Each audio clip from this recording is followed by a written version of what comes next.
Welcome back, everyone, to the Disaster Tough podcast, where we share insights into the big plays and right calls of leadership. We dive deep into the stories, lessons learned, and ideas that will help you in the field. Let's go. Welcome back to the Disaster Tough podcast. How's everybody doing? If you are watching this video right now, you get to see this glorious shirt. I might even post it on social media right after we're done recording this. My 4-year-old daughter came up to me this morning, and she was very excited to wear her shirt that she drew on. And on our daddy-daughter date, she drew on my shirt as well. And so there's mountains and trees and the whole deal. So big shout out to my daughter for making me look cool today. But we are in the full throes of all good things. I'm very excited for this week's episode. And essentially, this has been a long-term coming because I was in the wildfires in California. You heard the episode with Major General Kelly from the Army Corps, and then the episode with former acting administrator Cameron Hamilton, and then Pete Gaynor. We all talked about this wildfire. Well, the entire time I was in the wildfire, or essentially most of the time I was in the wildfire, I was with Doug Bayton, who's been on the show a couple times. And I'm not even kidding you. Literally every single day I saw him, he said, "Hey, you need to have Stephanie DeLorenzo on on your podcast. Hey, you need to have Stephanie on your podcast." Hey, I'm like, dude, I got it. But I'm like, I'm in a wildfire. So once I get podcasting again, and literally the day after I got home, text message, "Hey, you need to have Stephanie on your podcast." I was like, Doug, I got it. So 2 really cool things. One, I got her book. I've read it. It's has a lot of great data in it. We're going to be talking about it. But she's an author. She's been in FEMA. She has done a lot of other cool things in her career. And gosh, to save my friendship with Doug and also to interview a pretty cool author, I'm going to have Stephanie come on the show right now. Hey, Stephanie, how you doing? What's up, man? I wonder if my friendship with Doug hangs on this too. He's gonna watch this and be like, "That was awful." Yeah, he's like, "How dare you?" I know we're both gonna ruin our friendships with Doug. The power of editing. Maybe I'll just have somebody insert his face coming down every once in a while from the top. When we say something disapproving, just like like his glare or something. Yeah.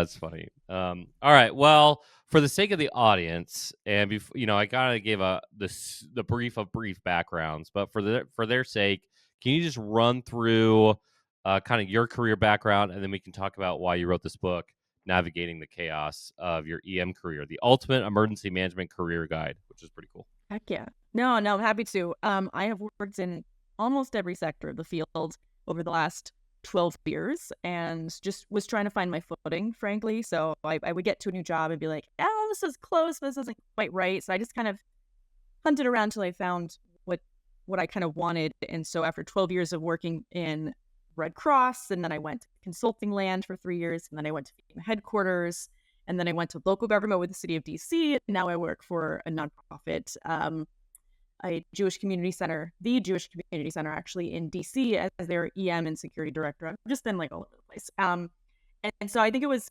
around when I hit FEMA and was coming to my end of my life at FEMA is when I was like, man, I got a lot of people asking me how do I get a job at FEMA? How do I move around? How do I navigate the field? And just by virtue of working in a lot of different places, I was kind of picked up a lot of kind of ideas along the way. And so I was really excited to write the book because I also just love mentoring people. So that's how that happened. Yeah, in fact, when I was going through it, I was like, "Oh, this would have been nice to know 20 years ago when I got into this." There's a lot of people. In fact, Ashley Loria Golden, who was with me for several years, she's EM, she's awesome. She and I took similar career paths to you, funny enough, where I started with the Red Cross and I went to different places, ended up in FEMA, got out of FEMA, consulting world, obviously, what I do now. But funny enough, people ask me all the time, and I mean, when I say all the time, I mean at least weekly still, but I point them typically to an article we wrote all about Ashley's career path and all the different things they could have done. And that was, 500 words or so. this is an incredible resource, and I'm not trying to like endorse or not endorse or whatever, Please but do. just for the sake, yeah. Well, we're gonna wait till the end. There's that Okay. disapproving Doug coming. Yeah, He's yeah, like, "You right. better endorse." Uh, like just navigating FEMA in itself. Like, there's a whole like, what is FEMA? How do you navigate that career? How do you even like? It literally has a step by step guide of how to get a job in FEMA. I do have the question before I'm going to go in the weeds way too fast here, but with all the changes potentially coming down the pipeline with FEMA in November, now the rhetoric has gone away the last couple of months, which I think is very fascinating. But supposing that does happen, do you have a 2.0 that you're working on, or how's it going to affect your book? For sure has come up quite a bit with people who have read the book who are in the field and also my own head. Yeah, I published this book. I think I officially published it literally like the week before Trump was inaugurated. And then it seems as though the EM field just flipped upside down like Yeah. immediately. I was like, cool, love that. Love that for me. Love Yes, I that do have for an my I was like, cool, cool. I have an entire chapter explaining FEMA and also how to get a job at FEMA. Um, yes, I don't know if I'm going to do a full book, maybe like an addendum or something like that. I think we just got to see what's going to land, right? Because like like you said, like for quite a few months, it was like FEMA might just go away, and I'm like, oh crap. But now it sounds like the rhetoric has changed a little bit, so it might stay. But then like the whole, I don't know if you saw, but OPM is like you don't need a federal resume anymore. Now they're like you only need like a regular 2-page private sector resume, and I'm like, okay. Yeah, finally. Because I Yeah. had an entire thing on that as well in the book, about how to do a federal resume, and that's another like service that I used to provide more frequently Mm. was like writing a federal resume because I got super good at it. So I think I need to see how the chips land before I figure out what version 2.0 is going to look like. Frankly, Yeah, and 1.0 is great. I don't want to like harp on like creating yeah, 2.0 already, but I agree with you. And in fact, as I've interviewed senior people currently in positions or have just left that position as of May 8th, for example, with Cameron, like I don't think anybody should be laying up their hat just yet on anything.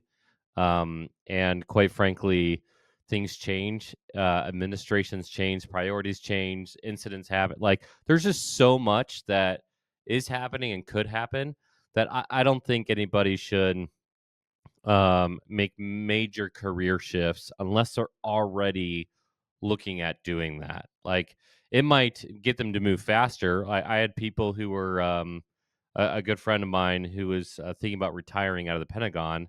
Well, he took the payment because he was going to retire in 8 months, and he decided to retire in 6 months and got full pay with that. And so there's a million scenarios, but when you came up with navigating the chaos, right? Like trying to get this job in EM, I hear all the time that it's like it's so hard to get a job in EM as if EM is the only career field where people want experience. And I'm like, hey, that's just not true. Every career field, everybody always wants experience. And yet, all the time, I'm seeing emergency managers post jobs on Facebook groups, on LinkedIn. They're willing to give people internships. I think part of the problem is people just don't know like the basics of job search. Do you find that to be true, or do you find EM as especially harder than other fields? yeah. I mean, I personally think it's kind of twofold. I think the first is the misunderstanding of what the field is, and that's what I tried to do in chapter 1 was define emergency management. Things like it is more than FEMA. And I know we had a whole conversation just a few minutes ago about like getting a job at FEMA and what FEMA's going to happen and everything. But EM, as you know, is more than FEMA. It's like way more than FEMA. FEMA is just one piece of it. And so I think people, when they start looking into it, they think, I got to get a job at FEMA or I got to get a job at whatever. And so I try to explain that it's like emergency management goes across multiple sectors, multiple industries, almost every industry, I would say. You would have some version of emergency management that exists in pretty much every industry. It just might be called something different. So I had to explain that to people. So when I have people, I still have people calling me like asking for advice, and I'm still happy to give it. That's always my first question. Is I try to one, explain what the field is, and then I try to help them work through like, where do you want to go? Like, these are your options, and so I asked them some questions, and so I think that's the first piece, is just like understanding the field and knowing where to look. And I think that really helps people, like, oh, I didn't realize I could like look at the local healthcare system. I was like, yeah, they have emergency managers at hospital systems all the time, and you're an EMT already, or you're a paramedic. Like, kind of works out super well. And the second, I would say, correct, it's not understanding, or just having a lack of understanding of job hunting, especially if you're going from a career where you, maybe like firefighter, where you started that when you were like 20, and then you're now 35, and you haven't really been exposed to the job hunt too much. And now I can understand that it's overwhelming. Um, so I would say that's probably the second piece of that, for sure. And trying to explain to people, like, okay, like, are you applying for jobs you're not qualified for? Like, well, I don't know. It's like, well, go back to the job posting, scroll down to qualifications, and see if you have that. Like, just easy peasy. Every job is going to have either like qualifications or requirements or preferences. Just read through that. And are you able to make an argument for yourself? And if not, then find another role. So, When I went through my degree at Utah Valley University, it was emergency administration. It was mostly for wildland firefighter. So most of the firefighters on the West Coast go through UVU in Utah. They have a great program. They train a lot of the wildland firefighters, and I went through that program.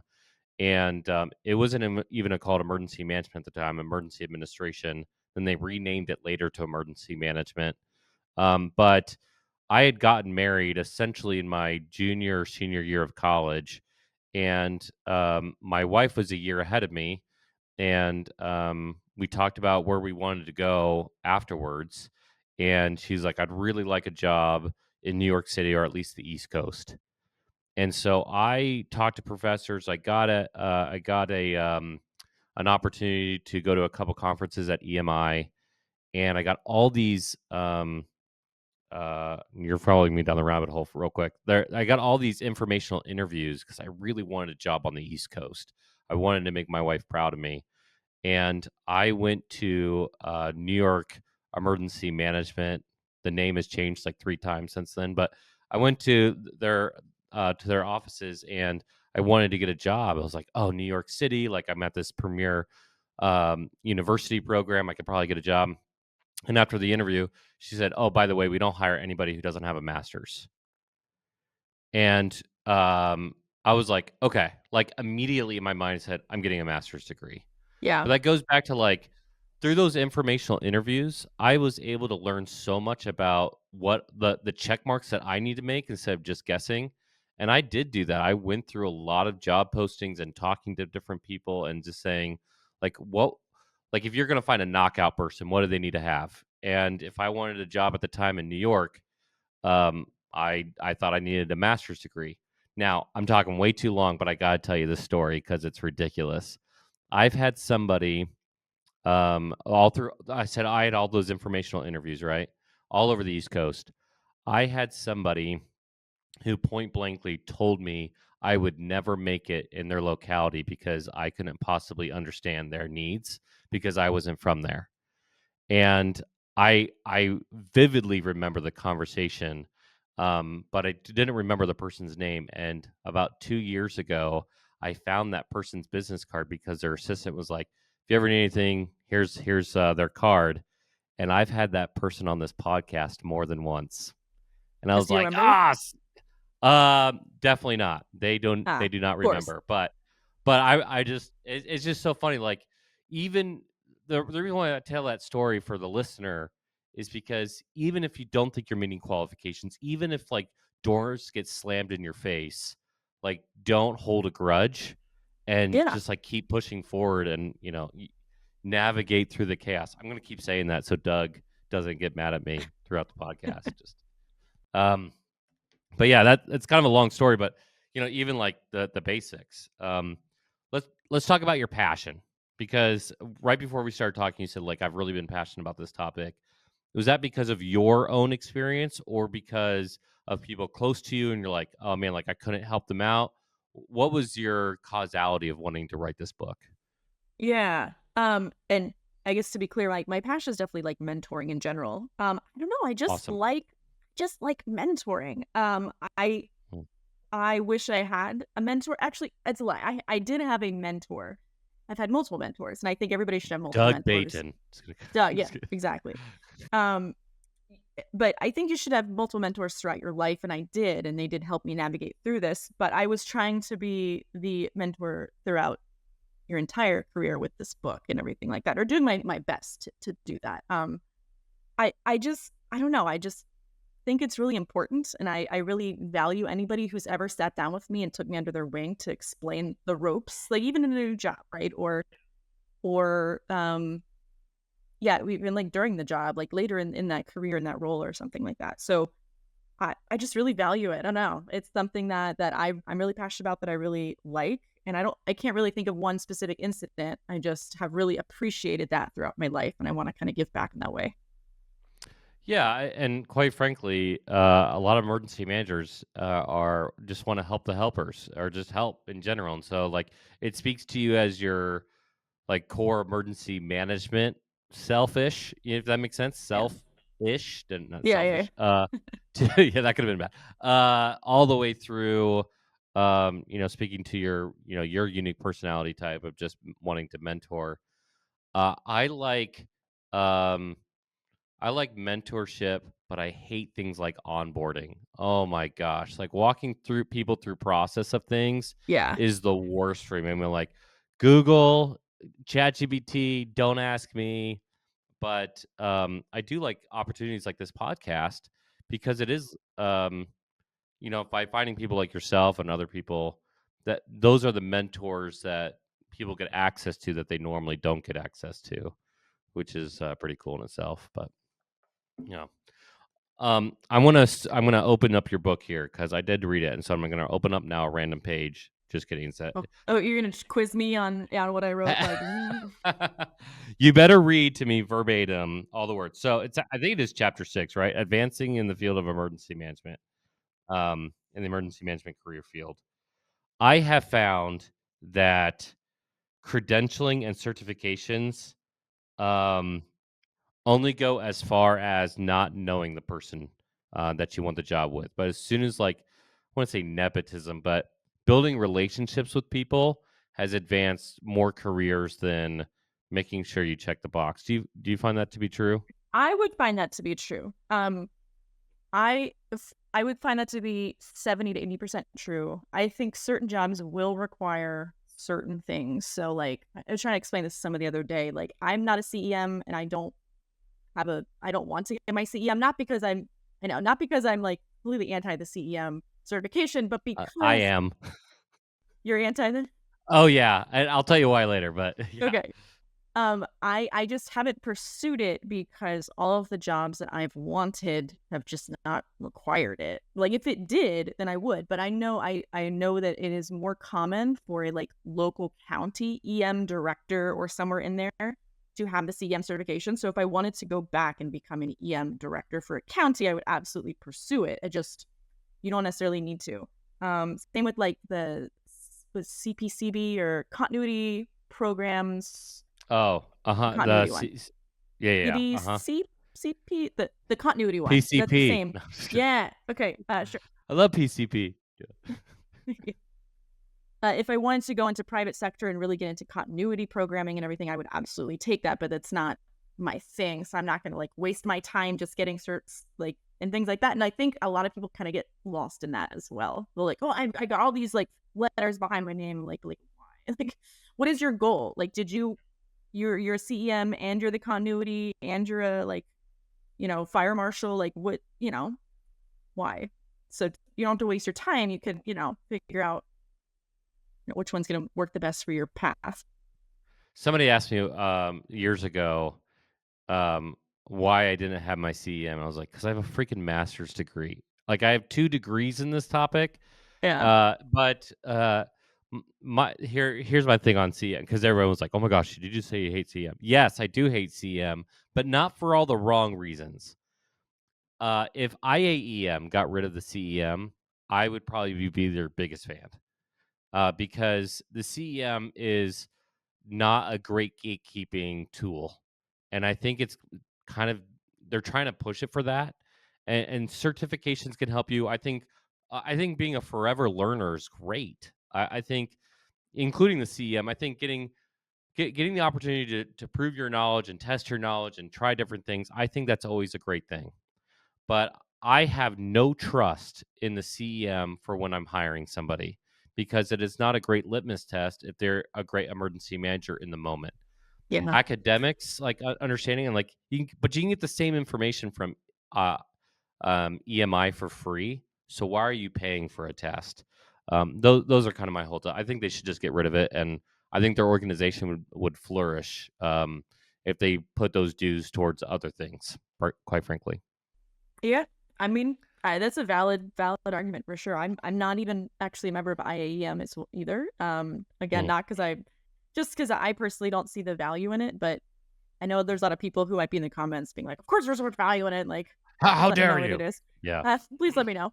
I'd be open to it, but it's just like, is it serving me somehow? And also, how by joining and getting the CEM and being part of IEM, how am I then serving the rest of the field? Because that's the other thing I want to give back to the field. So, and I also, that's the other thing. That's fascinating. I'm working at a place that I don't think they would pay for my membership either, and I'm also poor. So, so You got to that's the pay other for thing. it. Yeah. Yeah. So That's a great call out. yeah. So I'm trying to contribute to the field by like writing books like this and like having podcasts and really nothing against IEM. It's just not the where I want to where I've historically wanted to like kind of put my energy and everything like that. So And full disclosure, I have nothing against IAEM either. I have lots of friends in it. Now, I roll my eyes a little bit every time a friend gets their CEM who's already been doing it for 20 years.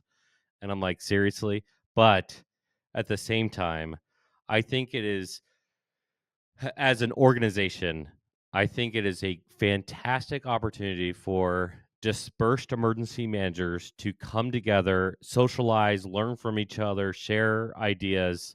But I said this on my podcast a few weeks ago, and I've said it with FEMA administrators. All the think tanks, all the people who are actually changing policy behind the closed doors, none of them from the senior leadership of IAEM are in those groups. I know those groups personally and see what they're doing. And I think they should just drop the make believe persona like they're affecting policy because they're not. Um, Again, though, if they go for bringing all emergency managers together, collaboration, sharing ideas, let's meet every year, let's meet in all the 10 regions. I think that's fantastic stuff. But they're going to need to address that for the sake of probably editing all of this out. Um, I'm gonna say you, we're you, just bashing IEM. Like all of your listenership's I, gonna go down to like. you know what's funny? Every time I bring up IAM and like float that, my numbers skyrocket. Um, yeah, funny enough. Yeah, well, I don't. Yeah, we'll see. Does this make the cut? Does it not? Yeah. But I think the reality is like, um, there's lots of organizations, lots of certs out there that people can get. Um, and our field needs to get better at providing those certs, make them more interactive for sure. But going back to like literally chapter 6, because you walk through specifically credentialing, certifications, you put several out there as options. If I am going to you as my mentor, I just got out of college. I'm trying to make a name for myself. I'm trying to show that I know a thing or two. Where would you suggest for in terms of affording continuing my own personal education, those certs that I should go after? Where would you point people in the direction? Yeah, well, I mean, if you're coming right out of college and you're like college age, I actually would point you back to chapter 2, I believe, where I go through like how to get into the field. How So dare if you? Yeah. I know, right? But okay, if we're talking about chapter 6 and like certifications, it depends on where you want to go. And that's whenever I like coach people and mentor people through this. So like, what do I get next? Like, where do you want to go?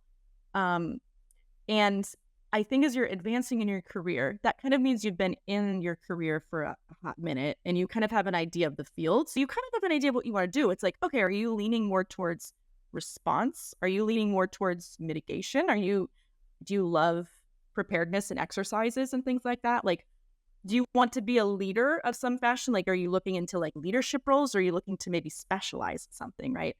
So it's really going to depend on that. And so that's probably the first piece of advice I would give is kind of figure out like what's your target. Like, okay, you've been in for a minute.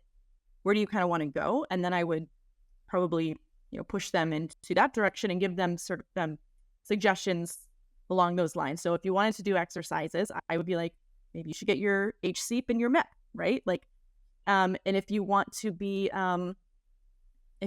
just like a leader of an organization, maybe look into some like leadership classes, like go to like the Advanced Academy through FEMA, the Executive Academy through FEMA. There's some really great like Harvard leadership courses you could take. You can go to the the Naval Postgraduate School and take some classes there.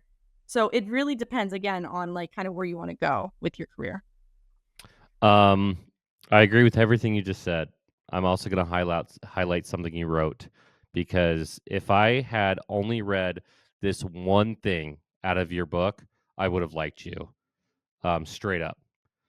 Project management professional, PMP. While not specific to emergency management, the PMP is one of the most versatile and valuable credentials you can earn. With broad application across various industries, project management plays a vital role in emergency management, and this credential is increasingly highlighted in EM job postings. To earn your PMP, you must meet specific educational and professional experience requirements based on your academic background and pass a rigorous exam. By the way, it really is.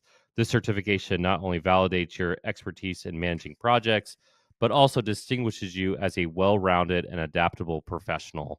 I'm going to say that one more time: a well-rounded and adaptable professional. I went over to the tech industry, and everybody else I worked with, they're like, "Oh my gosh, holy cow, you're an emergency manager! I just heard you were at wildfires, blah blah blah." I'm like, "Yeah," and then like they started telling me about their PMP, and I was like, "Oh shoot, I should have got my PMP years ago." And uh, I asked Jeff Stern this. I've asked, other people who are associated with EMI and emergency management education, and basically the question that I ask is, why aren't you requiring every emergency manager get their PMP? Because or something similar at least. Yeah. And funny enough, now you fast forward, and EMI is working on more project management centric certifications. So Good. good Didn't even call know out. that. That's great. Yeah. Yeah, and I don't have my PMP, and I wish I had. It's just like I learned how to do project management just like slogging through for 12 years, right? And I'm like, had I just 8 years ago just like took the PMP and like or went through the process and like did the course and everything like that, I bet I would have gained those skills that I eventually gained so much quicker. And so it's like at this point I'm like, should I like do it? Because I feel like I learned a lot of it, but it's like I probably could have learned it and then just honed it along the way versus like just slogging through my career and like making sense of it. Yes, I mean, and quite frankly, if there are major changes to the industry, or you find yourself being like exhausted, I think emergency management is just project management on steroids most of the time. Correct. Yeah, and so Yeah. like if you had your PMP and you're an emergency manager with some experience, and you're like, I don't ever want to think about a survivor ever again or somebody dying ever again, and I want to go into another industry, they're really excited by because they don't really know what it is, to be honest. But when they say emergency manager and you have your PMP, it's like it's a way to step into a very high paying job without having to go through a whole bunch of more education. So Yeah. again, PMP not required, but it's a great resource. That's specifically why I wanted to call it out there. So good stuff. But for the sake of time, and we went down several rabbit holes already. I want you to be able to address our audience. About 60% of our audience, based off of the numbers, are within the first 7 years of their career. Now, in emergency management, to be honest, and that could be firefighter transitioning over, law enforcement, or it could mean literally just getting out of college. Because your big shtick is mentorship, and you've written this book about career advice. Obviously, got to read the book. If I don't endorse you right now, Doug's face is going to come out of nowhere. But read this book. But what would your specifically advice to the next generation of emergency managers be? Yeah. It so many things. We need you, first of all. Thank you for being for choosing this career and doing the work and deciding that this is what you want to do to serve the public. As far as for people in the first 7 years, so you're at the kind of the beginning of your career. I think again it's just one, finding mentors with a plural in all different spaces. Like if even if you are a little bit introverted and everything, you could just start with somebody that you're really kind of close to and just ask them about their career. Even somebody who's been in the career 8 years. You've been in for 6 or 7, like they've been in for 8. So find mentors who you can just ask questions. And then just like if you don't know what you want to do, which I never did, or I thought I did, that's why I kept moving around. Like I thought I liked something and then I got there and I was like, maybe not. Now you just kept moving around.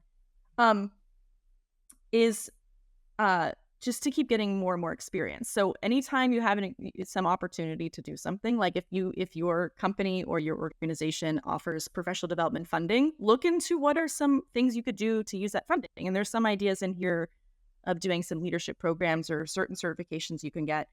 But in addition to that, like maybe you could, if you have time, a lot of people don't, but if you do, volunteer outside of work and see what else you can kind of get into. So like Team Rubicon is a great one if you want to look into like disaster relief stuff. The Red Cross does stuff all the time, like literally all the time. You can deploy with them, but you can do a lot of stuff locally with the Red Cross.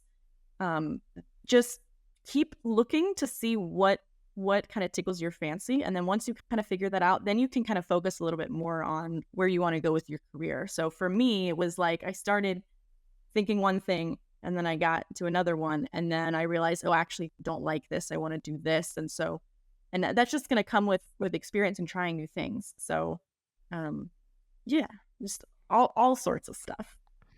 I think your episode is around 240, if my memory serves me correctly, where we're at. And we have the first 100 episodes, we hit well over 1 million words spoken. So if we're at 240 words, you can guess where we're at. You are the first person that I know of who, when they said, "What's your career advice?" you said, "Thank you for joining the field." And I think that is absolutely wonderful. I think that's cool. So even for the kickoff there, Need it. that was a Yeah. mic drop moment. But all the way through, even spontaneous volunteerism, because of my job now and doing it so much for work, I get that craving every once in a while, just to go help out. And I don't know if it's an endorsement or not, but there's a app that it's like pretty big in our area called Just Serve, and I teamed up with Urban League, and we did like a feeding mission. I flipped 800 hamburgers for disaster survivors after a tornado, and so like I can just go on these different apps, and I've been with the Red Cross and I've been with different stuff, but like even for spontaneous volunteerism, you're like, oh, I really wish I could help out with that tornado that just happened down the street. There's things out there that you can just show up. You don't have to go through a bunch of different things. And I think that helps out with people's career development as well. Like, oh, I really do like this nonprofit thing, or I really don't feel comfortable being, in an environment where I feel, unsafe or whatever it is. Like you get to kind of practice that out. Um, I didn't ask you this before we started recording, and so I will full on edit this out. But um, you mentioned working for a nonprofit in DC, a Jewish community specifically. As an emergency manager, have you seen and are you tracking like anti-Semitism? And how do you, as an organization, process that information, and how are you keeping people safe? Because that emergency managers, so much they think it's all about natural hazards, but it's Yeah. not just natural hazards; it's all the other stuff too. Yeah, just curious if you're okay talking about that. Yeah, no, absolutely. This is my first job where it's emergency management technically, but it's really different. It's actually security focused. My full job title is director of security and Hmm. emergency preparedness, and most of the time it feels like 80% of my job. It really has been mostly security, which is actually kind of new for me. But how we're kind of dealing with that is, I mean, it's like a multi-pronged thing. I'm learning so much on the job, frankly. But one, building relationships is huge. So in the city of DC, like building the relationship with one, like the Jewish Federation that's in DC, other different Jewish communities, especially ones that are security focused. There's one called J Shield as well in the DC area. Also with MPD, with FBI, and just like things like that. Just building all of that so that I'm on all these different distros. I know what's happening and all that kind of stuff. And then for the actual facility, it's just like constantly looking at our security posture. I'm like constantly like, do we need to tweak this? Do we need to add this? Do we need to add this? And also we have a lot of grant opportunities. Like surprisingly, still there's quite a bit out there for the Jewish community. So there's a lot of that as well of like, okay, like should we add a gate here? Should we be adding or should we add armed security guards? Should we do this? So I'm it's very in flux all the time. Like every time I think that we're like settled as far as security goes, like we could probably tweak this. We could probably add this. We should probably add this. And then not only doing that, it's like, okay, we have to assess, is this working now? Like, and then we have to tweak it again. So it's very in flux and it is very different. It's like a different muscle of my brain because I'm so used to and comfortable doing the large disasters. Like I wrote our emergency plan for like floods and tornadoes and hurricanes. I'm like, I got all that. But like this other piece, it is much different. And I'm learning quite a bit. And it is a constant threat because every time it like slows down, like something else happens, like something else over in Israel happens that might kind of come back to the Jewish community in the States, which is really scary and unfortunate. Yeah, scary and unfortunate for sure. We work with a lot of stadiums on the Doberman side, and it's emergency management, but pretty much exclusively we're working with security teams, Yeah. executives and communications teams as well. But our primary is always security.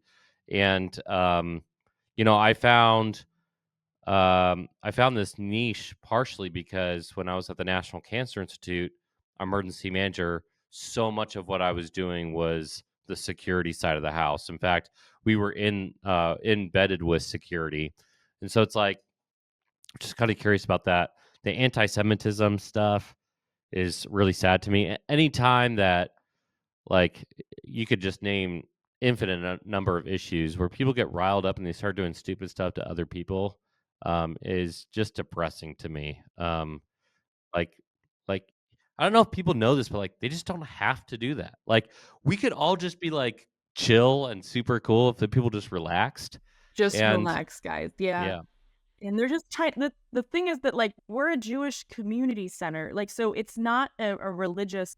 There are religious services that happen, but these are just the Jewish community in DC just trying to enjoy their community center and have a good time, right? Like they want to use the gym, they want to like we have a preschool in there, so they want to drop their kids out of preschool, and it's not like a full synagogue with religious services and everything like that. Though we have that, it's just like a normal community center. It's just trying to like serve the community and have a good time and just not even be political, just a safe space for the community. yeah. So yeah, and it's unfortunate, but luckily it's calmed down. I mean, knock on wood, it has calmed down quite a bit over the last few months. Like May and June are really rough. Mm. There was quite a bit of a spike in anti-Semitic things happening across the country. And so now that things have quote calmed down a little bit, I've been able to do more plan writing as opposed to like reactionary things. One more time, I'm going to say it: Navigating Chaos, the ultimate emergency management career guide. There's some really good stuff in here. I hope that you don't have to come up with the 2.0, but even if you do, if there's big changes to the field, there's already so much great content in here. And I am grateful that Doug did ping me because he was right. And you have some great ideas. And I hope people get to learn from you. If they want to read your book, where's the easiest place they can go to buy it? Only place is Amazon because I did self-publish it through Amazon KDP. So it is on Amazon. Cool. Just type in Navigating the Chaos. It should be really the only thing that pops up that looks correct.